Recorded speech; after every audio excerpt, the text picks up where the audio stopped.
So we have gotten that ahondi and that ground to take certain bold decisions in pushing your private sector. I'm not young baby. Okay, no. What you say, young baby, and I believe, sir, it's unfortunate, sir, as they say, declining party in Umudia, but I mean, his ideas are brilliant. Okay, when I was saying the party they decline, Mate, I was a 4 year casa.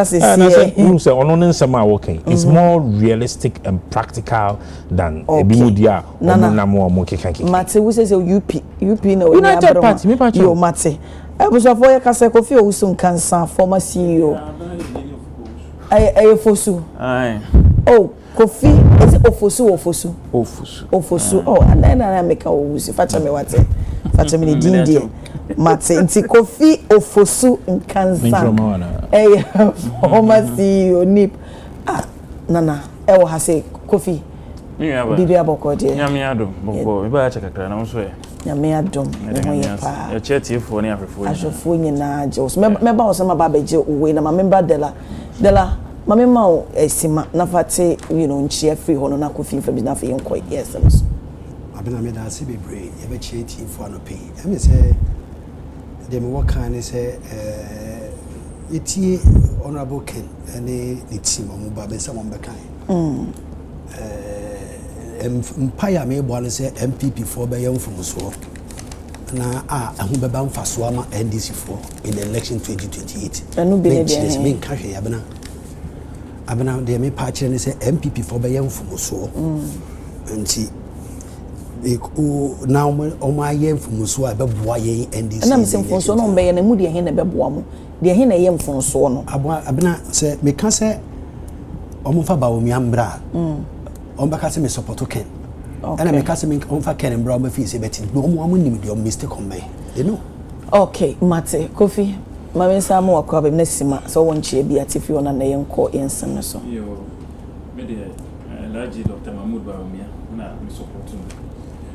Ya bon pa ye said na probo ya delegates ebo jene so ba bia obeko bia post eba from global info ni adesinase wo leader minim se ensesa kase bia ma 60% over no nya no bekoso na nhehye ya also do be create 4 million jobs amagana mabuno through various interventions no all leverage fourth industrial revolution ene we ase ayi abefo niama ene de we ase echo waye bida ono no de medical supplies delivery drone eba ya ene UK for any other developed economies almost see a chief no one say eboa into omonso eye bi nti okase obe leverage fourth industrial revolution ICT abefo nim de na what they are creating yuma or they aboa infidi yuma or they are by agriculture or they are by your textiles and garments industry now across all sectors of the economy.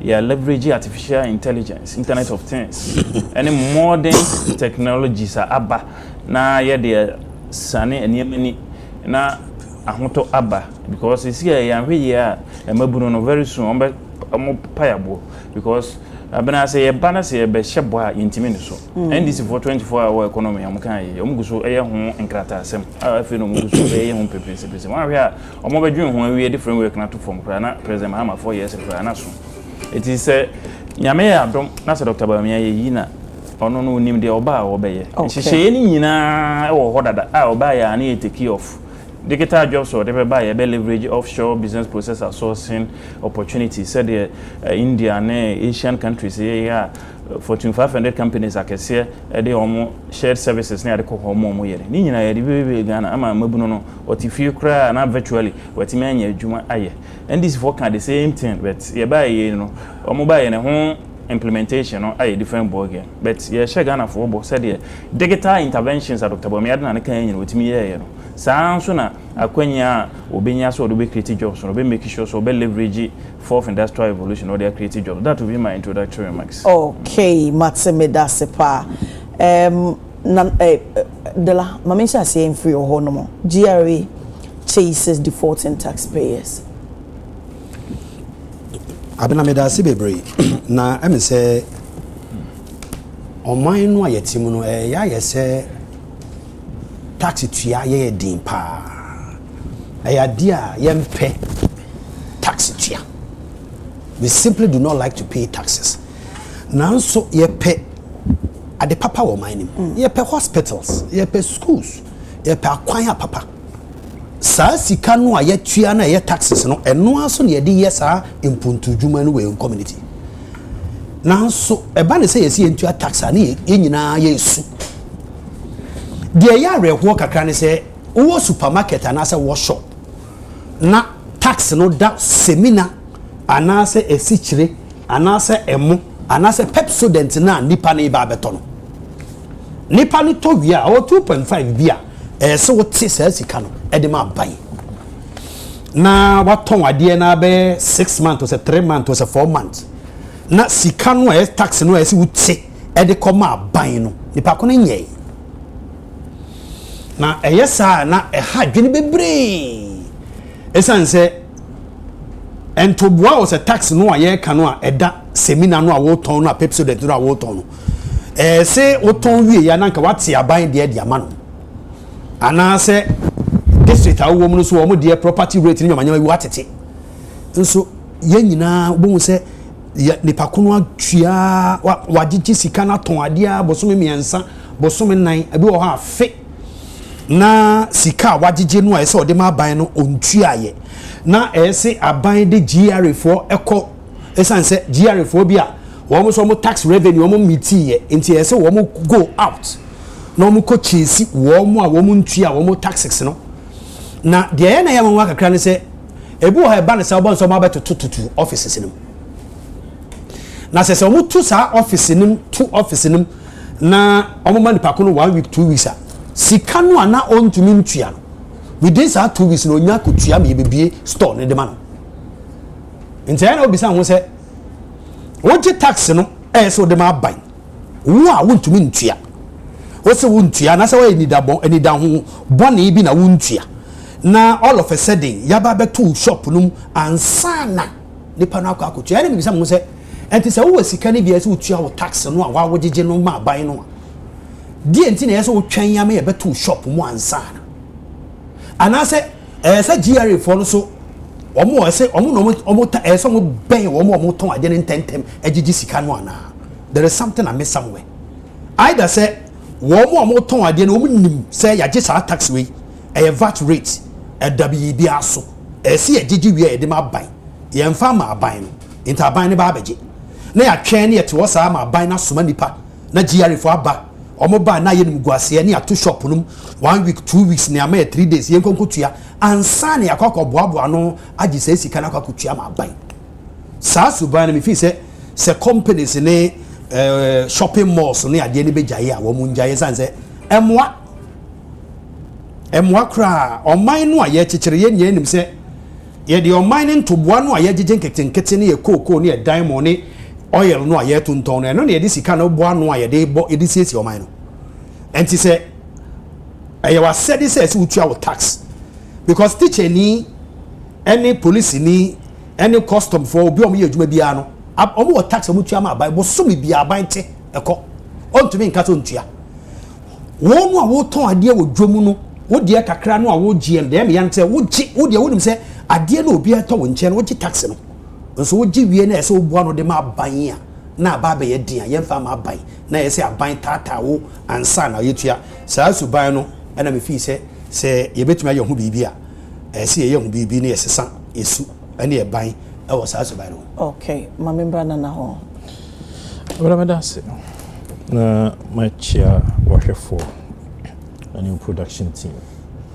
na sɛ ɛba GRA nsɛnsɛm a de bia asɛm a meka ne sɛ obiara ni wiase yi mu ha sɛ otwa to a ɛto a wontim free source sɛ wonim sɛ sika ne meka ne nsa na wote free source no obiara ni wa sika no ekura na woka sɛ wonfa saa to no mmra ɛyɛ easy obiara ni wiase mu ha na wote yi sɛ yɛba hɔ si yɛbɛgye a mpanimfoɔ ebu baabi ɔmo sɛ meegye deɛ ne ka ɛyɛ simple na wotwia no ɛna ɛyɛ asɛm nti meegye ne menni bi de bia na ɔmo bisa sɛ hwea ɛna wɔahoɔden nti GRA foɔ no ɛtoɔ no deɛ mo de aba wo but ɛyɛ na ɛyɛ den sɛ nipa betria ɛyɛ very difficult sɛ nipa betria.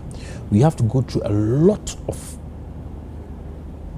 I don't want to use the word stress to be able to take the money from the people. But how do crime pain be fast way be masadi we abaye boko that level of consistent public education and here number one set with the kromumafo no ebe fa santiti nim se etuo twia no eboa na etuo twia no so na ma oman no ye den ekoso na abna what can say you no na wa timemufo no so ehu nia ampaniampa no amanfo ne hu sem nia ampaniampa to no omutwia ma wa wode ye se wo hwe social media gentleman bia ya na ne ho yes kakra pe oye aduane ne Mr. Happy Mr. Happiness and the Amsterdam the passport no what dancing PhD no kwani pasa ne uhwe bi PhD omukura na to say the passport no ho dey say na say o video bi ma me hu na em say okotwia rent and I was say aban no say adwuma a wo ye no ni sikasem ewo fom inti no to na wo omoje no omo di saa tuo ni bi ekote ne rent no so ama no what you say na se bio utwa tuo na wote ho na wote se bibi se yisia se ukutwa tuo na ya wo if se wonim ni aban no discount se da chi bi ho kire wo aban no so beba mu ama wo okay na mo ukutwa tuo wie na it is alleged say obi a finance minister obunkata edisika dosi akoye deal bi ama na ye pasa opun ketem boko abna obi ba beje to na ni twia be ne din. So we need to look at one say community education on taxes and what we do with our monies and how we defend what we do with the monies. What he has here. And yes, sir, the beer than say and GRA ought to be able to vary their operational activities. Now, companies I can see I try my muashi. The beer than I'm with me a company piano. Some more quack of here, a juma omoye na omojiska. Is it not time or say ye be pay another system ye di be anane so no so mo twen ama na ko ginsim no makwa kwoti company bi te se ne ho aba asemi a ne e fango nsensem ya se kokoti eno bi no mo person mo twen. I think we have many jurisdictions a bit me sue free ye wa mind be bria a bit me I mean say ye my examples are de bia ye kasa ne ye amanyosem ne ye political discussions are near the US example na ye the UK example near the Switzerland example near inti DNA si hu kwan se ye bekwa akohwe their practical solutions to the payment of taxes. We need to be able to sit around the table because one a won ye aban adwuma ana omo ye adwuma taxes no ye twia at source to say the na deleking wo ye adwuma wa hai omo taxes omo ti wo but unyano miensa enan a omoton nyoma wodwum anaso omo ye omo ankra adwuma no here ntene at source ono na ekono akotwia is it not time we find a way nyoma no wode ba yebehunu wo ton yebehunu na ya pekwan bi so a sika no kura no yebetimi apekwan bi sine yede age. I think we ought to be able to be innovative. GRA omatno mo da mo ache me hunu say bia bibi omaye bibi stronko from apart from the omaye bibi stronko dia minim nti ye de omakotna ho no e wo so mo hunu say e wo so mutimi ye very innovative wonim bibi me de masem no ba you know say wohwe sika ye lose through leakages was system no more a do so sin sika yemfa ne say omo gada no bebre 3 billion annually. Me nyankan ye grant me. 3 billion for Edibaye. Yeah, that was last week here. Just look at this. Now the fiscal ekokwa. Ntinka ye private business. We are sure some company for more than year no because your mom private business because you very innovative. Empe kwan bi so block is leakages ni. And so here can say company can GRE and we are limiting it all. So other aspects in na and omo yes analysis on biocas leakages are air coordinate waste near them. And yes, how are we able to deal with the matter? Where your pot? And comfort me ko yi nyoma ba system ni beton abara no muntwia. Oko Kotoka International Airport. Obi wo hodo mo a wo ba.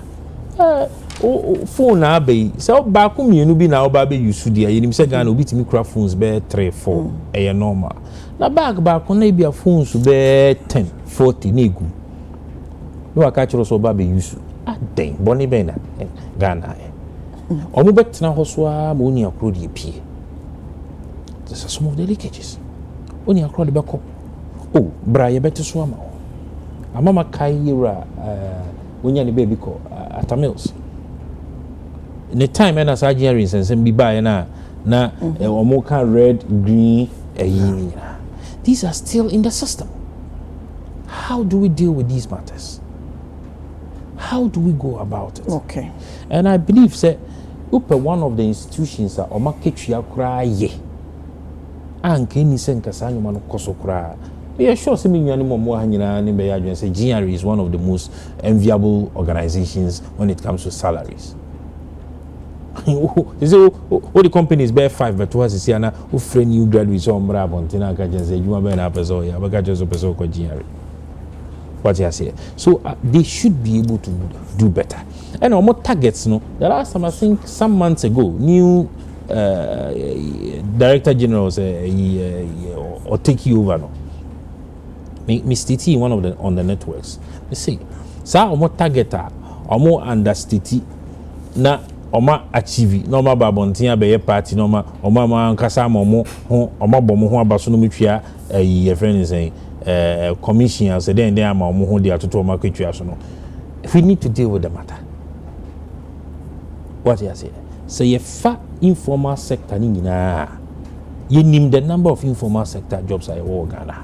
Ye nim omunim na se omu kan nyina bom na so omu average taxes anke omu nya efiri omu hwa does it meet the targets they set for themselves?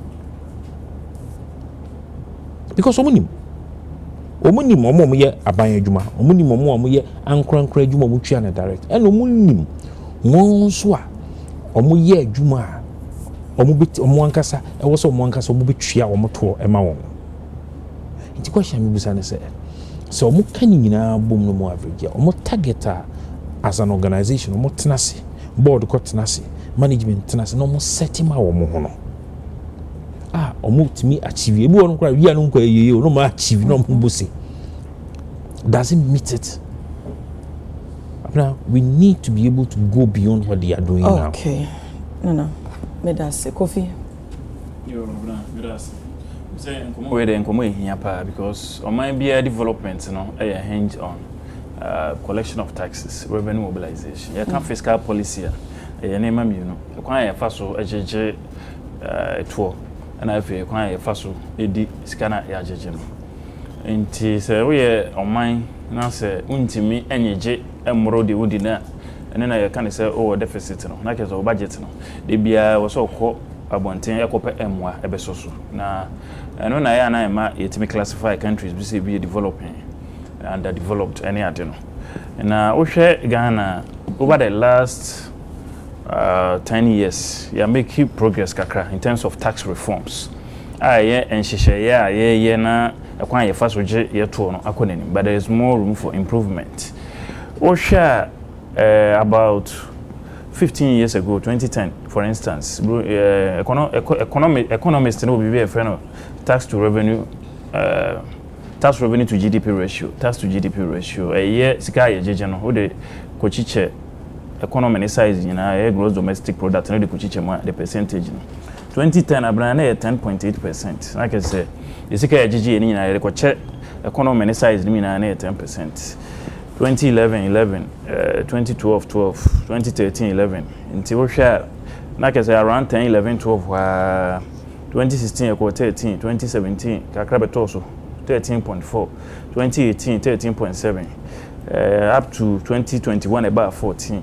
Like I say froba they say yanenam 14+% from 22 23 2024. Like I say ohwa e pejam kakra na mejidi se enka ohwe kra nka pejam no ebe chance but economy no grow na o GDP no so kese nti denominator na odi ko chiche mo ne so a eno so no ema ayi no ekọ esoro nti na kese se o yire homa esoro de no eba fom abana from 2020 enya revenue of 45 billion eto ya GG nyina 2021 about 57 2022 75 ye free power 2024 no na free 45 in 2020 number 153 billion over 230% increment of revenue mobilization. Like I said, there is an upward trajectory in the revenue mobilization. Na the TN is a tono. They be a cool school right from secondary school, broadening the tax net. And so yeah, implementation are difficult. Adia bakwa ama yesika semono tax collection akosoro ratio amakeka any scale jeje na akosoro bakwa tax reforms are the last government at the buy. I hear digitalization, I hear the G2 say abefo kwan a afaso a aba we ase amani e mekoso nto yenso enfo because we ase mo bi anywhere when you systems and check na obaka say ono do oba betua to abroche any developed countries are almost tax to GDP ratio and na 30% na ade nyina no e systems and omo deje it is said ya kan no say betimi I migrate from your current 14%, which is just around the West African average. Africa average, 16%. Like I said, over Africa we are below the average. Lower middle income economies are your GDP follow within. Out of 22 lower middle income economies, you tax to GDP revenue, and it also 16. Like I said, you have both rich rank, you bench no chance that you win more. Don't have ratios when you like I said, they're judging from pie. And in the government after government, a person will introduce you indirect taxes. No, they all quota the tosonia. They say you live in where they buy. No, you are buying by or my ye be a free. And then so be a the only free mono. Not there somebody could shave no. And yamai into media review. Can say one share tax to GDP ratio I set for your home this year. No, we may not be able to meet it because of some of the revenue handles na ye free money. And it's a year where we may do lower than what we did even last year. And what is the alternative? Alternative is to expand the base, the tax net.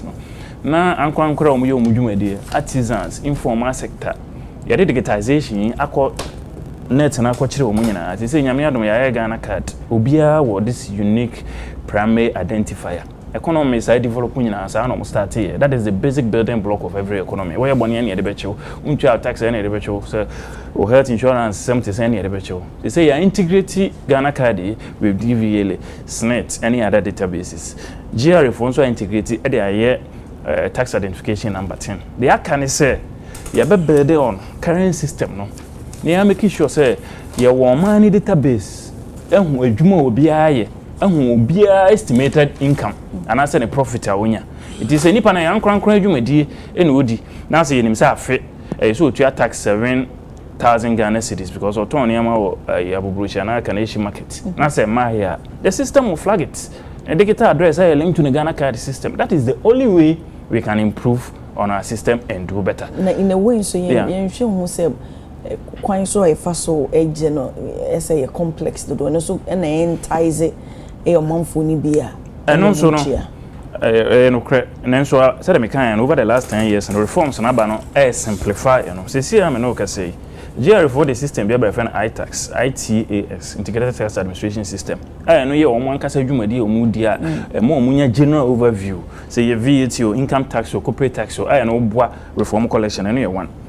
the toso electronic clearance tax certificate enka obi be nanti akọ office so okoye tax clearance say ono akọ internet so beti ma yede aye nti sa simplification a woka no ebi no o ma ye short code nyina bo wo 880*880 hasha ubenya USD options now there omo the VAT invoice cry internet so dey buy omo fe electronic VAT invoice and so no ense o nanti ko and why they say omo the bibia bra ya mo fe no mobile first and cashless approaches near make any over the last 8 years president Kufuor ban so e buy they say GR for mo nyiska bi either so bako banka kutu ana so do mobile money ana so do Ghana.gov platform no a GR for any betua eti o kan omo no report na omo be kan kire o say yes digital reforms na omo dey aban because a time be an human factor woman and no timi say niam we be bribe obu ha na ni be ha so bako akwaje it is a build on sa foundation a ya lay no ya build sa systems way yenwe is say the next step is on be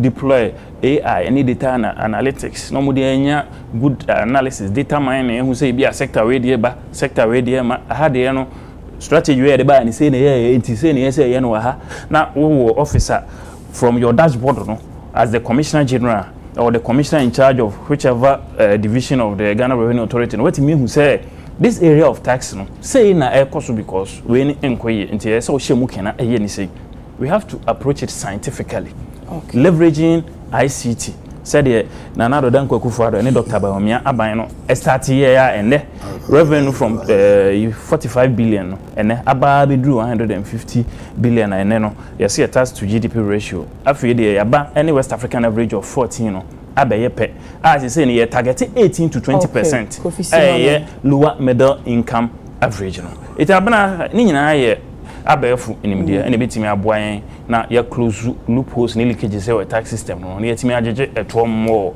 because enye fair say omo mudi hu aban payroll mu nkwa ni tua tax obu ha o ye mesi ni okoba de ade bia 200 Ghana na onya o de multiplier e o chain na sini bia was started adwuma foforo na teacher ni was started adwuma foforo e be me teacher ni amia na esini na mesi ni no afa ne ho adi okay you made us say just a quick one Dela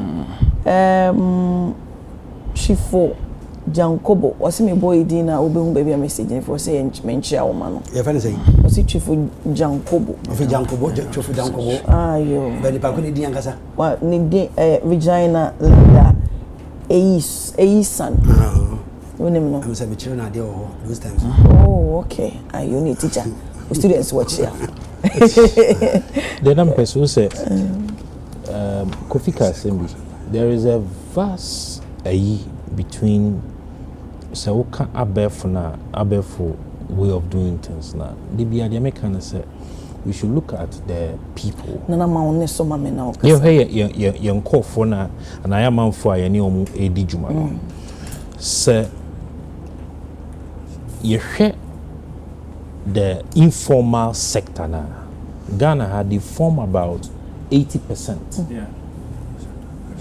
80 to 85% of the economy.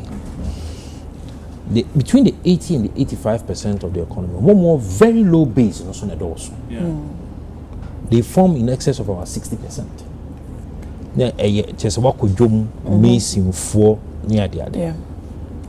Inti say one pequine be so now one man attractive. Na ekoye se abefo sunkwana odi eye. What you say? Because I said people must be on school. Now, have we looked at a better collaboration between the GRA and the Registrar General's Department? Say ene projects are so osha. I mean, me no be example. Adayan kofu sisi nyina no. Uko cantonments, uko Laboni, uko Sakumono, oba Nima nena sefua. Ubo se nkofo ye adwuma mo wadan ho mo ye adwuma omo nyina artisans o abna I was see it me pe kwan bi so asa nkofo ni nyina din be konkrate what you say won say minim say ECG is a VR for when am na register o mo ye wiring of afie no energy commission energy commission for who's the first na o mo ye wiring ye fie no bi ani wa oni mu o mu ukofa obia na wababa no na waya ofie sese no bibia yeduru ukofa obi na mana be waya ofie na unia kono ni license certificate from energy commissioner yeah ontimi nyo no obeka cho so wontimi nyama wo what you say eboa e ma yitimi gitro efri wo amazing for ade ntimi nya bi ma wo what you say see yitimi ye bi ma wo we would have a database of sa artisans. Okay. A tale of one interest for. So you see, these are the very good steps are GRA for bit me take. Into what identify or more you know na Registrar General for abo more moti on companies. Wa bo more moti on companies. Well to me who baby or more. Into a final query you know. And now quarterly no. You are able to identify a juma omwaye. So just like every contractor or man a juma na so the tax certificate and an clearance my out me fair juma man because one kwasa a juma na yodi see a ban e beto so say oni akona odi juma no amano no onye register e untwa no to a wan kasa no e bia ho be kire wa sankofo ni nyina e betimi di omaba that tax you know media dey be am say expanding the tax basket dey be ani ye biem ni e tax for the emwa o de ba for the ba bebre na won ketwa na e wosoro ho na na harazi o but if we are able to maintain what we have na ye di nipa dudu obegum na omu nyina yitimi ma wo mu twia eno kura no be better than say the biani e trim na the biani e the tax for ba and unfortunately this budget terms me new tax be a woman biano the nyamias but how do we harness the tax existing ones now Mate I nanaje time ne onase wo wo tibibi efri ho no kan be start efri wa so but wo do no see dem mention say efri kofi e ho no na Christian to me see you that DJ oh nana what can say say okay we dey mate we dey go view I'm not going to make a search today two person start here no problem yeah to kill OSP minority goes after I got the firm appointment I don't know what's I'm starting because kwada say nana menye dey me dey ma shas who reserve player send me free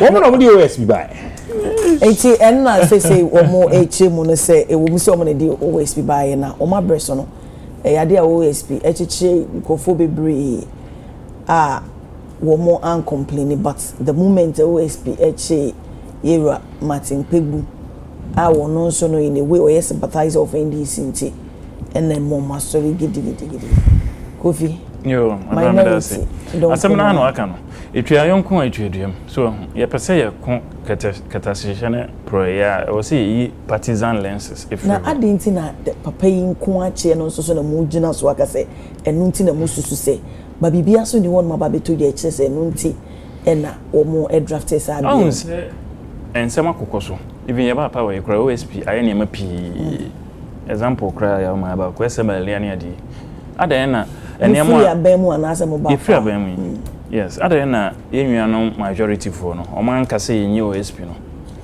na eda yekoche Ira Martin Pebu de ade achi o make statements about the floor of the house expressing displeasure from the Speaker of Parliament to the majority leader to the chief rep to NDC for nyina abocho boy afi no no maka say budget a etwama OSP no enye so mfaso no de breyen enti yenyi no anase yengu office no so na nka OSP nyesho se de oye ne yemfonso a we first time a yemfonso but e san se enka yenwanu NDC for ne other parties enti no man ka ho asem be de megiri se e wo se office no e wo ho na emom se individual no aye bibi na se nsem fata na ye free se e behwehwem na se merit wo ho ne ye na enu different matter but office ne wo ho a the President Mahama Kanye no powers are OSP no no Attorney General ni because OSP no enye don partisan office AG no a minister of a particular regime at any point in time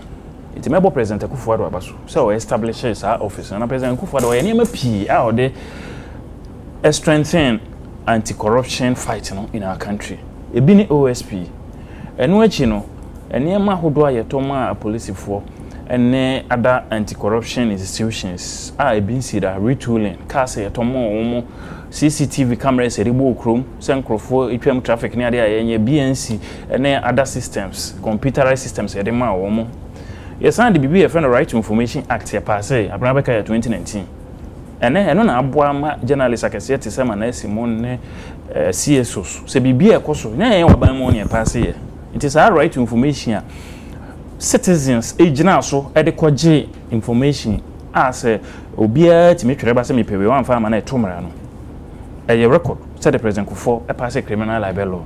This is a record for Nana Dankwa Kufuor. Oh, they strengthen corruption fight because until 2019 I passes I don't know.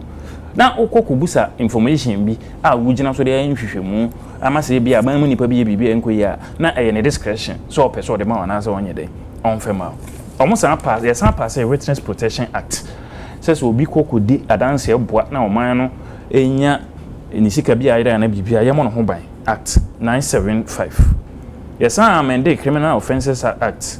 As a mukena, reclassify corruption from a misdemeanor to felony to stiffer penalties. Said about Bama corruption, I unattractive because misdemeanor the like I say bonia is sacra. It is a fat payment President Kufuor a 2 years. And on I say, so digitization they buy paperless pot. ID card area ba ten area ba ne sa ne mani nyina na eyi human interactions ifrim system computer no e de obeye no e wo soro e chen nipa de obeye because nipa na e na so de ne sa na e je na system ni ho eyi free ho it ene ne expect say president Mahama so be build on so I'm happy say at least president Kufuor do aya de ya no so so won fa so enti onyi free so aban bie ni ho a unya obi a oye corruption wo said the NDC for by 15 akoda fiase wo corruption ho no enye nwanwa se bia o chene bi MPP ni bi so ye benye obi se wakoye bibi enye no ne hia enye we ye 1 we ye 2 we ye 3 na de hia ne say systems no wo ho a bobo ye nyina yesika ho ban na so obi ye bone a ya twe na so okay nana ma member mi wi amakodelas OSP sense am ne de me before am say sense we nyina be bana me stand dada na me peke me stand abra when timian stopping kind of oriata ese mo be a okay this country and that has been my stand yeti Ghana here ena ensense we see say eboboba na obi anim say edin akesi bi epie won sensem bi ho before ye ba ko to aba no saa din ni nyina ni ye hwese omo ba investigate wo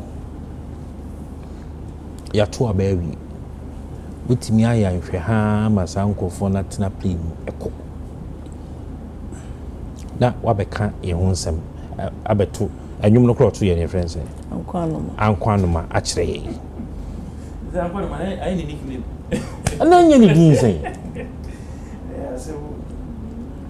na sabio manu da sunos enseme hu hia ade ba na wo be kan kire Ghana na me see let us take every sector of our economy and our political as a private business so wo pretty wo company na se utimi emano budget allocation in excess of 40 million na afimu ni nyina be kwa awie na wanya hu ensunsunsu like there was no return on that investment obekoswa koso se wodi usika ekwa akura sasa we misa se kan ko bi enye ne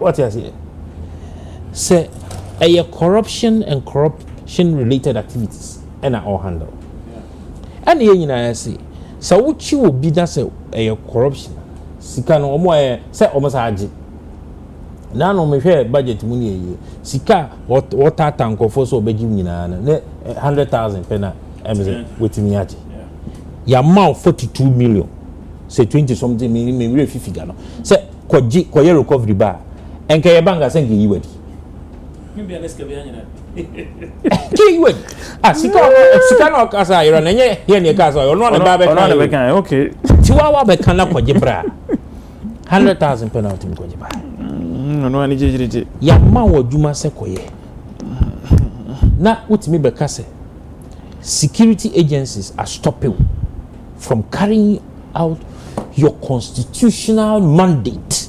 Yeah. Abrofo we kan we. Ye di kan aka from the United Party and San Ebe United Party. Ye ka say fighting corruption no. Enye easy. But say you wo ekuo bebre fighting corruption at the same time. Kusiaga. Nti de wo se ye ne se wo se kasa kubatan ni nyina bom. Ne baako. And I'll give you an example tia ye kansa. De bia me kasa asem. Ya ma si de ada pansem bae. So bekaya there was an interview that was granted by some of these state agencies. CID for beka kire yen say docket no. Omo de koma say yoku say fa. Yoku for so bae omo so docket omo de bae na hwi nim. OSP bae o so yes de enya ye de ko. Omo sa de bae na hwi nim. 3 institutions all fighting corruption at the same time, telling us different stories.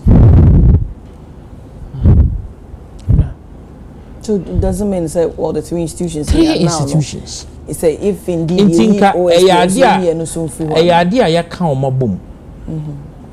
You nim say institutions we nyina na fight corruption. Yoku, Shrad, whatever, all those institutions that fight corruption whatsoever. Na yenya an anti-corruption za back home. And cause have papa no me catch so the docket na ko movie.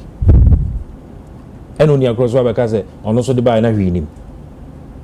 We have that person to be responsible. What you say? Now they hear na saying semia ne communication gentleman you be kind. I have stated severally semia I've never trusted those who occupy those positions.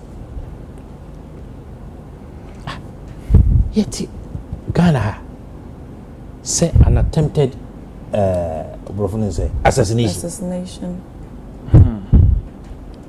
Anya ba ko wasi biru na de asho ho anka o de asho ho anka Abrante no so kura so emi se kofi kura so sen no oja see you nya furu kakra wasi a police for 17 abna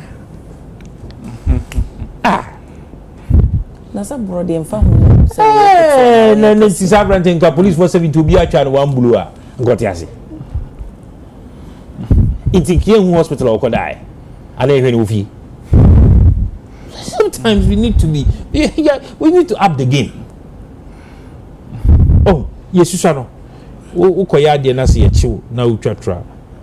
O papa na say utwatwa ya twade kwanda ho. Na echiwo wafa ho apie. Now it make us as a way. And these are the things that lead to the increasing mistrust. Ghana for a war, not only in the persons that mind the office, but also in the office. Yeah, they say you know, scrubbing it, no. I will see it me come boom. Now, you're establishing a clear legislation towards the fight of corruption. What you say? Now, uncle for no manage office in it. Maybe they can't free it. Pananka was here home. The inefficiencies and ineffectiveness of the office is becoming too much. But sir, President say it's premature. Say, scrap. Oh, say scrap. No, they just merge with other. They should be able to merge with other state institutions. Near more very clear mandate. Because the act that establishes the office of the OSP, Act 2017 Act 959 Anambwa mona magus group say sa akin se working kan ya me de bia Americans me say ase ntokuru de demu a obi share that 959 959 ni na say minimum mitiko o share that act no de bia American me say ase de tokuru bi de demu ani patimi falupi say obi ko di bone na o ka chere so be ma CID abechi no ana so be ma yoko abechina o si o misro ma OSP bechi me Enye for the cancer na ya. Obuza o say for the cancer. It's for the minyanti. Yes, say wo ma hon ne kura nka school discipline committee na. Oh. I'm just being honest. It's almost as if I into Wunti. Nzomo prefer OSP say OSP bet you Ananka OSP bet me be anka kan of rate and find my. Okay. Ayeti krom ha. Now, what is preventing the other agencies from bringing? Dem na say de no no ye ho adwuma. Nti yeti krom. I'm not na kire say. Ama ye ko ometimi afiri abuchire. Venesa butrika. Eno na me make agencies 3. Agencies on agencies me sentimi aka. Exactly. I don't know other ones don't know what Amo mo be chi. Hypocrisy. Bra butrika. Exactly. Say minim ene anopamiti say de no kwa no that's why. Ne girlfriend mom no ma. O my belly no. O meja no. Yes ye de na eku. Ye nanam num sika abro. Cyber security for ye. Ebeji ko ye. Ah? Do it na when we watch no mo sanje. Other ones read no me. No mo da say we speak. Extradition any ade brofo akekeke obukin. Minim say be diplomatic. Yeah. Wo bi mo hia obi wo ho. Yesu ye hia obi wa. But come here and say the way you do all the work.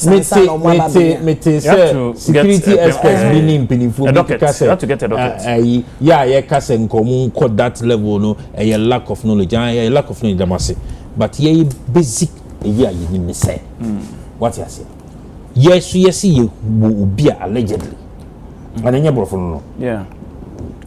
Wodi abansika ye obi kura ya prosecutor na dada ono so ye wo obi so a ya prosecutor na ye bua no fo ono so ya te se US no mo mfa sankofo no mre na wo mo so mo so mo dwini se ana mo so mo allege se because they say no enye obi fan to the so is alleged. Yeah, what you say ono so wa ha ya che no mo de mo hwehwe ye de na mo che o mo a mo mfa mo mre na mo soso omuni akura ma dwen se ono soso afa koti kwan so adi mu $8 million. Sebi omumu nkofo no ni musika no hu nyanse ye de. By as say kwade so must start prosecution. Tinipa no he can be tried in absentia. Absentia na ye say ye bua no for na say say no na diplomatic ye. And that is lawful. Say ya ye here no court no ye nya ne yemfa na mbra. Say facts no ho. So we guilty e lawyer ni of many years of practice. What kind laws now establish office? Na say uhia emwa emra ne kire say woni office of the attorney general na yedwa na utimi fa pen ne paper the office of the chief of staff so wonya de o ya attorney general so madam chief of staff or your president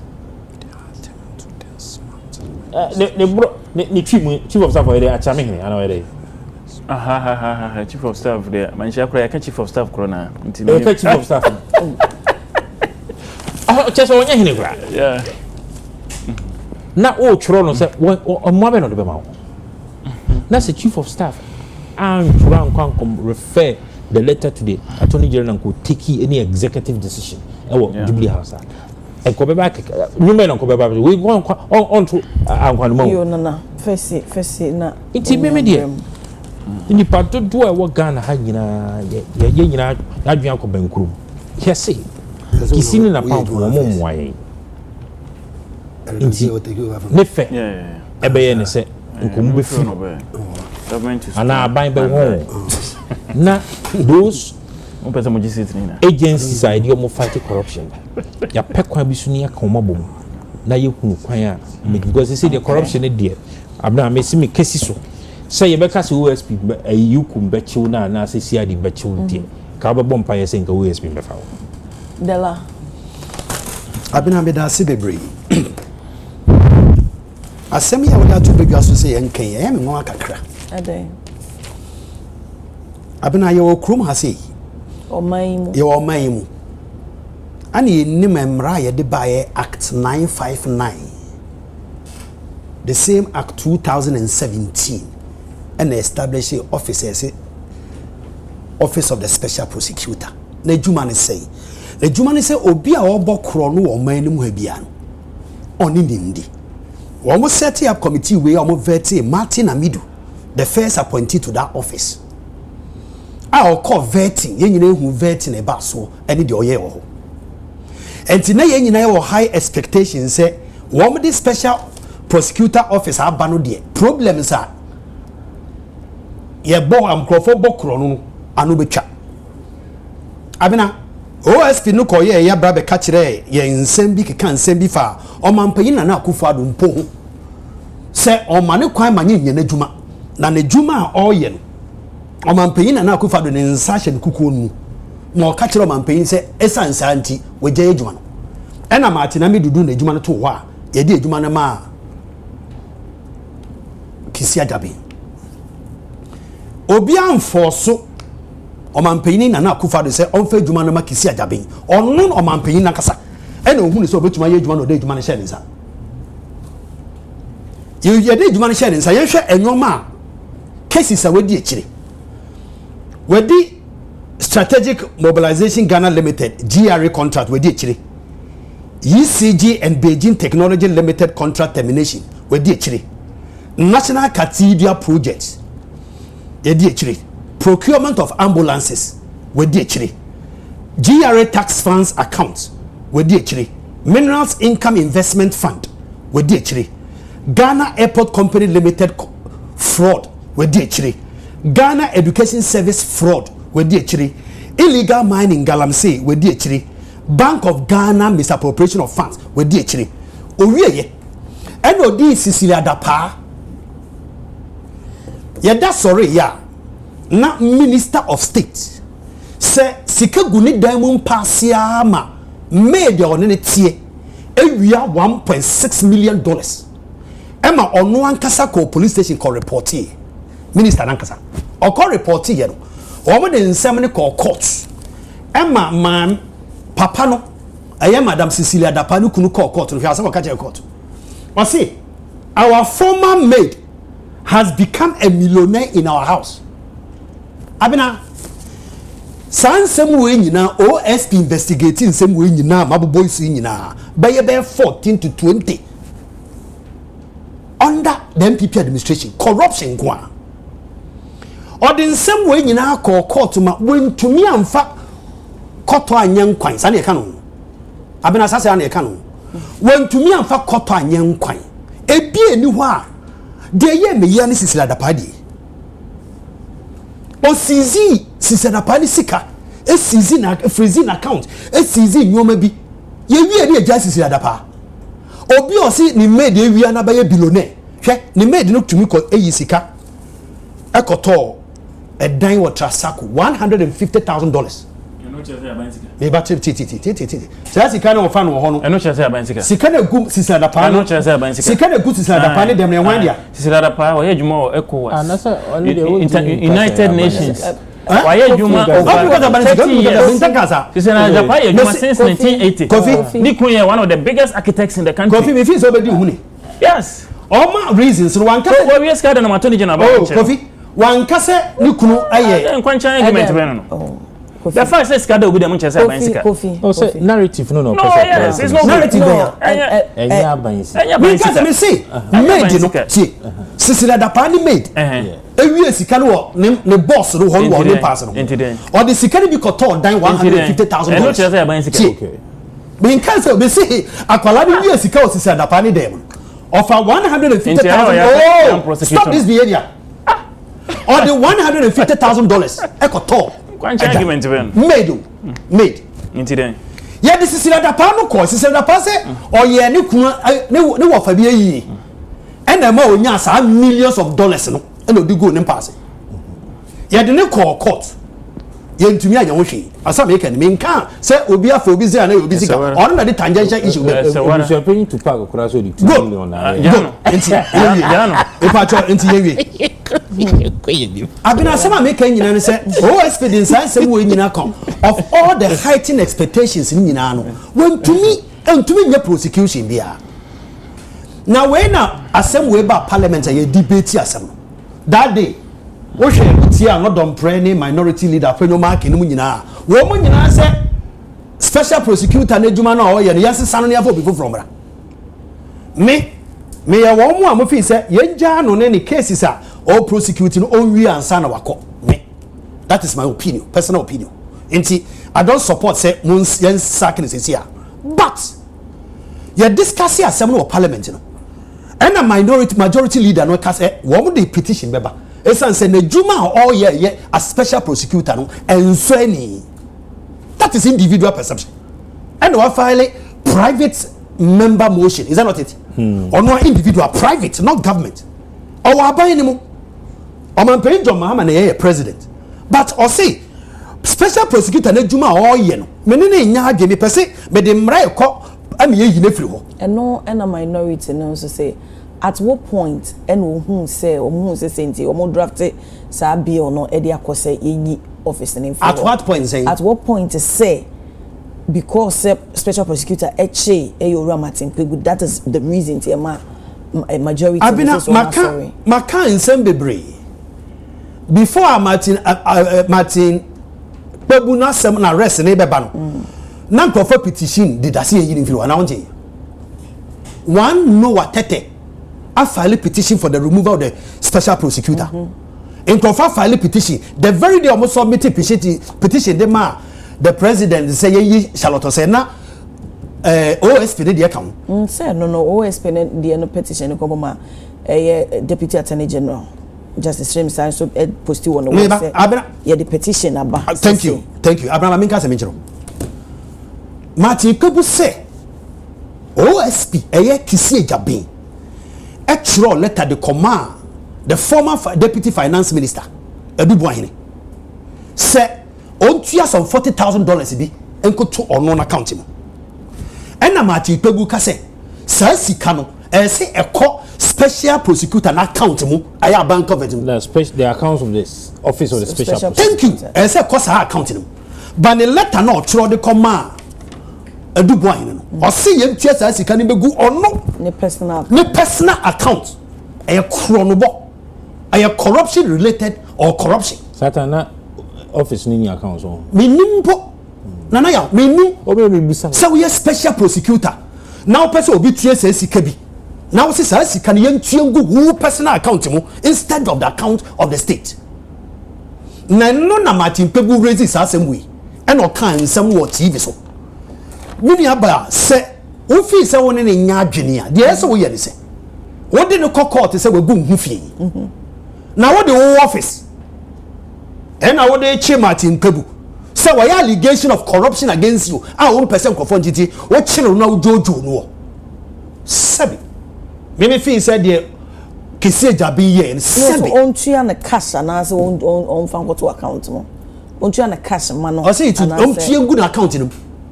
yes on tua cash na ma no da be on tua good on only personal account mo and Martin Pegu say sisa sika no eko OSP account and your account because saban the budget ba na the sika na ma wa yemfa ma wo akasa ye de ko gu account mu no wa ka draw anamwa nti die nti na so ka say $40,000 ni fa go to account him nti Martin Pegu na sem o de ba ye no a e de problem ne ba ye ni nyina ni na we nti wo chi ni pa ko no na the issue of defamation I yes ko court no ko chi e no ko chi Martin Pegu jojo no detaining no sebi beba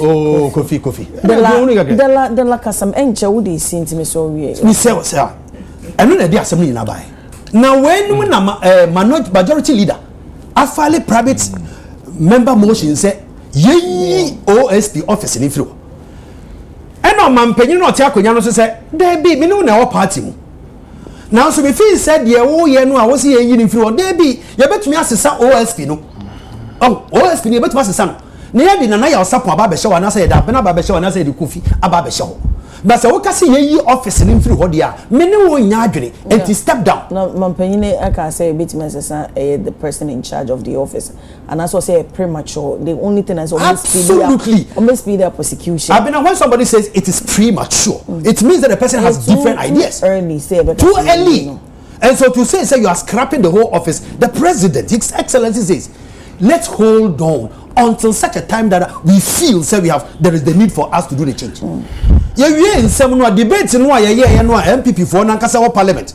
I can say you change OSP. All of it says Dafia Makpone, Honorable Dafia Makpo, any Honorable Mama Yariga should resign because all the private member motion Koyama president say on you. Obia sending information said incorrect or say the letter did not state say the money should be paid into Kisi's accounts. Omo ka say rider no omo fa cash no and run office. Ono ba yi eno de eno bo yu enti kisi ja bin tro de pako ni say o fa enti na abana bi me say o ka say fa cash ba ja abana woni na o person ka bisa me bisa so na o ka wan say eh na wa hin hamon kasa ya ne ko kasa si abaka say hey so abana me nim sa woni musa abana che say sika no a kisi ja bin tro ko ma si o ka say e sika no fa mre no na hu ka wa say o man we kisi ja be sa asem we say no krea ogu ni mu ase papa obi a wo fight corruption na wo ye de wo ye we no na sami da konum ne nam a ye defend all these things.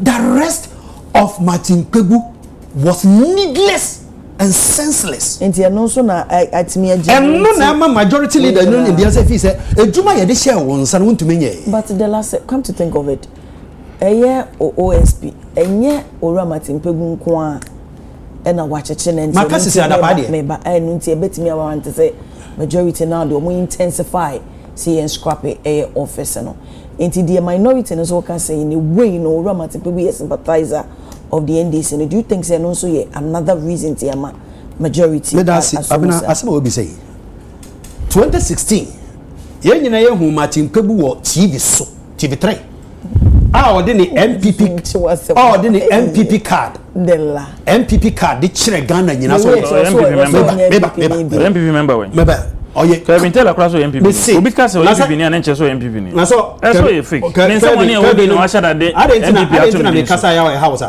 oh so correct date ya correct dela me so kan wasem na si ebe na e ko ye wie o abena ye wie ye nyina ye hu Martin Kpebu so TV so okita sa card na oda ho ni card me see later because wonye MPP ni bio o so ojai so onye MPP ni fine enti o kan hu me ye de MPP ba power in 2016 only NDC card and he has never said it anywhere so NDC card only be but our MPP card into be him so your MPP no dey buy and of fees am mbo na Akufo Addo bebu e na tro kan etan and o sesa na dwere and na one support wo mo bio enti say na MPP for ka say esan say honorable Mahama Yarega any honorable Dafia Meko any private motion call ya o man pay say yin free wonti wo mo resign they are chasing menti o kind of one won ti ase o menti ase ye nyina me fi say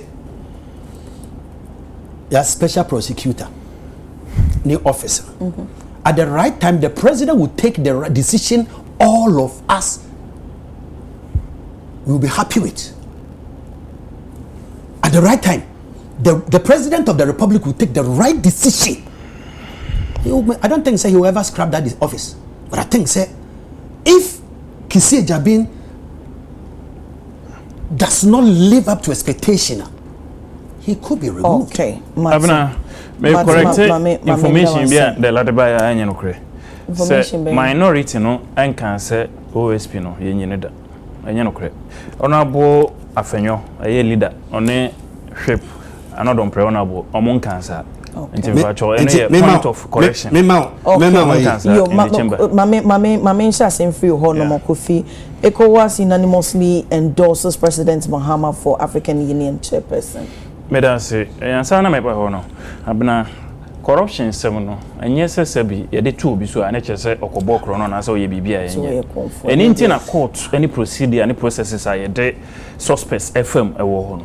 It is the fact say my Mrs. Liadapa obi bo ni din so de na court akohwe say obi di fo a eno nkyere say ye bo ni din na wa ye boni bi ani nti no ye de beto no so atag na ma me na bobra Wesley Girls Papa B University of Ghana Papa B French language 20 million I want me can so child me can educational background but Dela me my yen kensi so say ma me no we wiesi I don't want to wiesi ka I want na wo ko until I want na wo ko into wiesi ka so de ko court and go see ya ma me na me ya ana retreat abena yan can say abena yan fan say me appointee of the president na honorable ochina tete pacho na ochina bi ye wuri say me $2 million I me pass here wa bra me salary for 8 years endu say sika na me nyanwa he hold on it is a court na wutimi eco prove the enti amago say sika na doesn't make you a sir. If you could prove until Uncle prove me, Uncle prove. I tell an attorney general, no. Uncle prove some prove. Granted, say OSP no is in bed with friends MPP. Into or protected Honorable Cecilia when he should have been prosecuted or found guilty in court. What prevents the attorney general and the other security agencies from taking her on? The issue I have had with this matter, why the money in the house, exactly, and not how she got the money. Exactly, because I don't know any discussion. Or on a private enterprises, but why she kept the money at home in that volume. What I didn't hear Grammy, the Biami anything could have happened. You need for more maybe 2-3 million. Media have always questioned it. They won't go for. They won't go for. Hey, it is the first thing you know.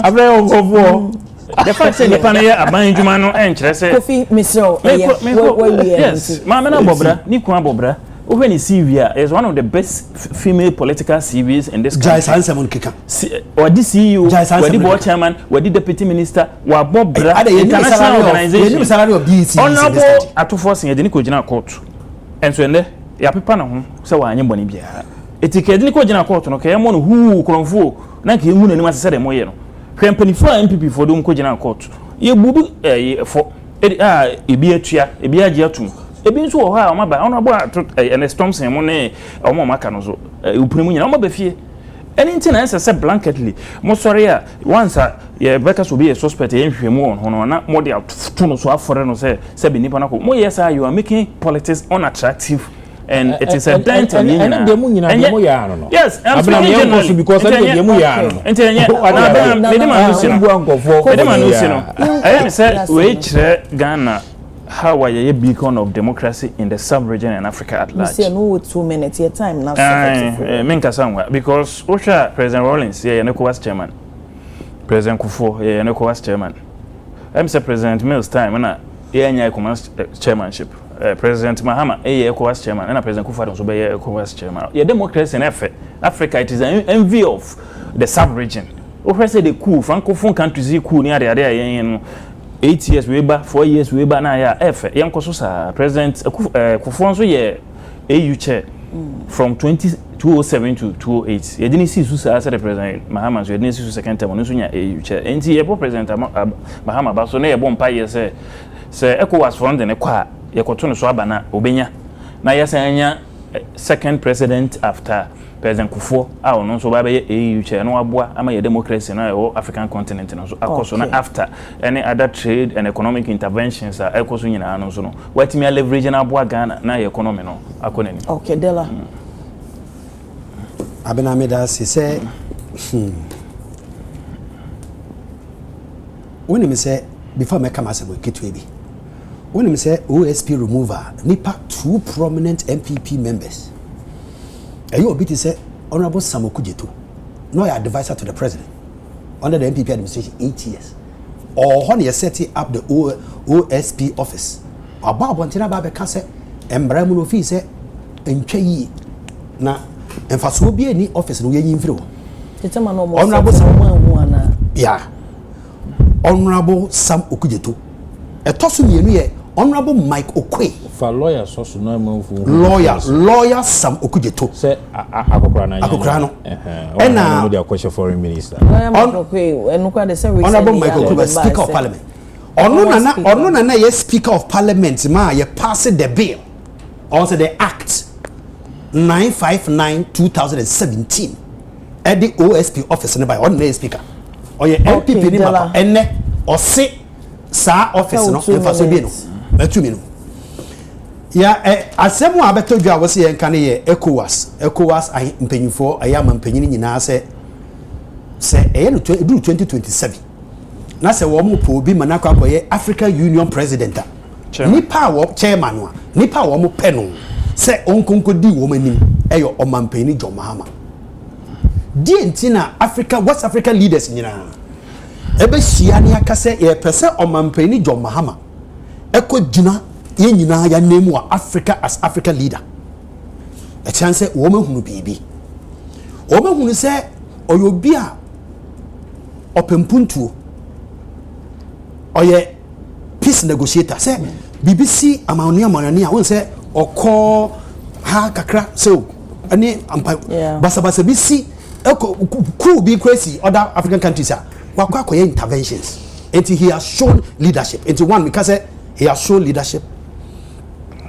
Now member obu na the second, he's the most prepared president at the moment. Osha member man penjo ma ebu nu a obi abemu se Ukraine Ghana fo nyina ye ni so de oye and to say African leaders ehunu de oye na say are nominating say ya endorse say ono and na onkonko gina ya name or African Union e be feel say empire ne ebebo say ebeba so pepepe na obekwa akọ Africa fo nyina enonyam. Okay, yo nana abna I don't need to na pesa. I was looking me data in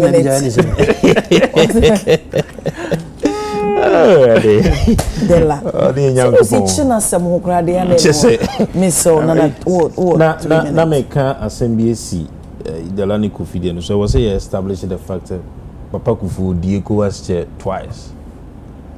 I was here established that Kufu did twice or did 2 times. Yeah, I'm saying Kufu did twice. Well, I mean, he did twice. He was re-elected. Yeah, Kufu was re-elected. Kufu did twice. But you see, one thing that is playing well for Ghana, your political stability. Yeah. Yeah, African countries are Kenya. Or mobile elections are. Yeah. Any a year at that one, so we are seeing na she ni bisino. It me shut your economic crowd down. Yeah. But Ghana ha ye be kwa batwo crowd down. Na eye amount for so omumra smooth transition. Na 2024 elections and sana ye ba beto aba. Ye nya hoho bi a omo free African countries be eba observers be ye any observers we do omo be ye omo private. Okay. I think somewhere November mo ho baby. Na ye court na say ye the omo call and one of these Ghanaian local restaurants ba. Na Habranti bi oka ho. Question we say I mean say am I very sure say ye kwa koto aba. No, because I didn't know person no person see ye curfew. Cameroon na ye tie radio work card. Yeah. Na wo hwe se de nkofo etomane omampanyi na woteso. Yeah. Na won so ano mu nia ba mu so omo so wa ba mu tomane opposition leader. Na they were like really ba ko de oka kire me say no kromu a Gaza radio station okura. Yeah, closing it down. Yeah, closing it down. The political stability of Ghana no a tom card.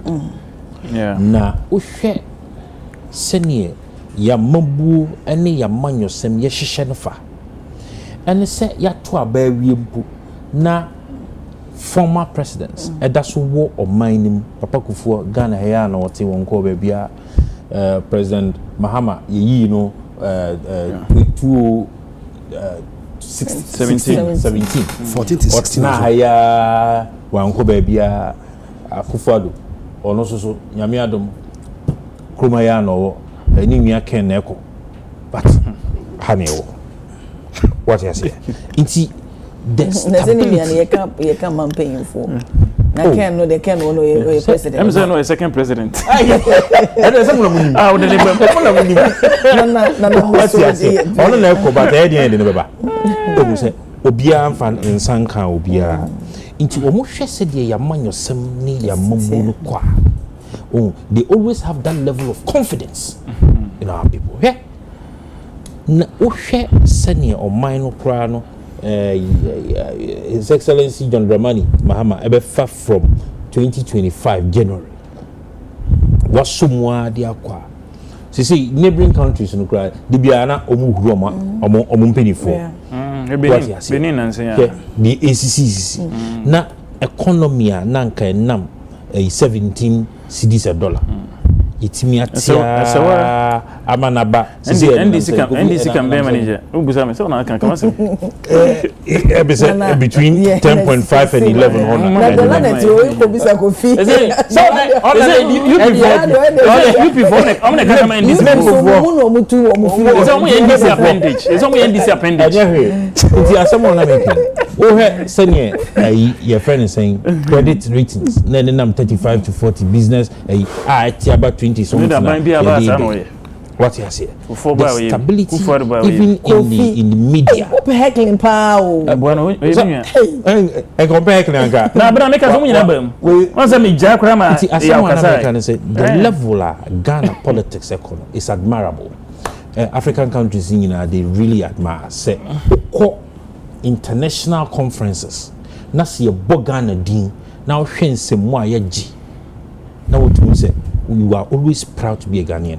Me di twato ye call conference bi mre bi wo Ghana omo ba ban mu kofu mu ne say oja yusu wo afa bi ama president yo mo de bo mo posoro coat of arm me say na so was the other time yeah the bi na ye kotoko asantman de na na bo mo so okọ ye koe na ye de bo na neighboring countries bi am pese me bo mo chese me nton ma no eno no keke me nton ma adan a se ye nam a obi emusa ye se ye free ho I see wo mo nam a se ni security for sure mo ho you understand even at trade conferences democracy that level of respect other countries no dey my and of course this is an opportunity for President John Dramani Mahama say ya the man no na say okotina akunya no so na obenya that opportunity no say wo de beka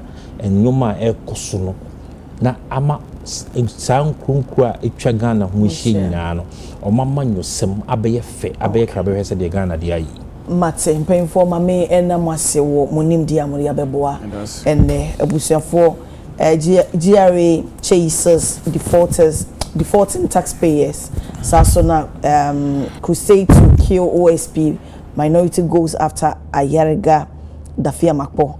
ECOWAS unanimously endorses President Mahama for Africa Union chairperson in team Penfo Mobama Yedi and Komoye Kofi Ofusu Nkansa former CEO NEIP Saso ena Nanaya Sapong Deputy General Secretary Emma UP and Adela Edem head of corporate affairs Minerals Commission in Penfo Madam Wasepa. Obi asani mo WhatsApp say Kofi aye gentle pan na wo show no so na me so we me na apa no Dela yo ma se mo ye ma me no aso ma me birthday every honor happy birthday to Nana Bonsu and we say every papa your father George every year our wall pass Nana Bonsu God bless you and protect you. It's in another baby. I will be. I won't just so my happy birthday. Nyame omo ho so and a happy birthday to Joel Sompa Edujemfi from your father Yao Mankind. I pray for God's protection and wisdom upon your life. Oh, Papa, so my happy birthday, Joel Sompa Edujemfi. Wawoda enti. Ona ne we just so my happy birthday. So and we say if you Douglas Kwansa honomo na Douglas and so it's a very good show. Yo yeda wasepa. Another birthday we say okay I'm for okay yo we say Mary Abebio Asen Fosu Linda Ofosu Techiman Bono Ahafo Ohene wa Ghana okay fire service Nungwa we pray for God good health and long life and more years to you. God bless him. Okay, so much into happy birthday to Abraham Ankoma in Germany. We know every inti womo we show ababy Mary Abebio Asen Fosu and Linda Ofosu ono so techiman bono of region mo say nyame won sha no nto won kwa enemu nyame nya okese pa birthday ne do so busa for montemas na mama ntiti free wono tew. Happy birthday to Isabella Esinam Ehiave of KNUST, wishing you God's blessings and happiness from your mom, siblings, and your cousin, Gladys Boache of Despite Media. Gladys and Nini Nina, as Isabella Isinam, Ehiave KNUST. Mama, happy birthday. Nyame won shout on your case. Happy birthday to just love Nyame ye Ohima Ama Ejikum Most Holy Heart School Class 2 from your parents in Tibebi Bia just love Nyamiye Ohima Ama Ejikum our Most Holy Heart School our Class 2. If you are for her almost happy birthday Nyame won shower onye okese onto won kwanemu no nkosoa emma nimdie kese pa saso and a happy birthday to Auntie Sophie Ofori. We say if we Mrs. Amasapo kuma ijesi honomo oso ma happy birthday nyame won show no onye okese pa ebusia for hase ne djumedi no ACS daye ewie ya any pitiri nti aseda kese enko enfama girls night whatever Prayer Palace da bempoa na Friday we ya meto mensa fro bibia so obeba we ya maybe ko be kotunyum na wota eboko pa nti ma menkai wo yo wabusuafo nti ase na me de twumeti no nyina isi asera kese nkoma de taku wachijina pa amodi abomi wa wo fie so a wo hye so asera kese wo de pa me yimpa ye ma wo senya metutu na mo si na de wo ye bia so o ma ne nyenhia na matade de ya tell GH na se matade kama na miti so de possible makeover and a year miti kama and the man to die possible no new tea fe and for odo for we am body o china do me Adekye Nsoma o ho no ma mo somfo abina cheibu a cheme na me be somo ne sabre de makra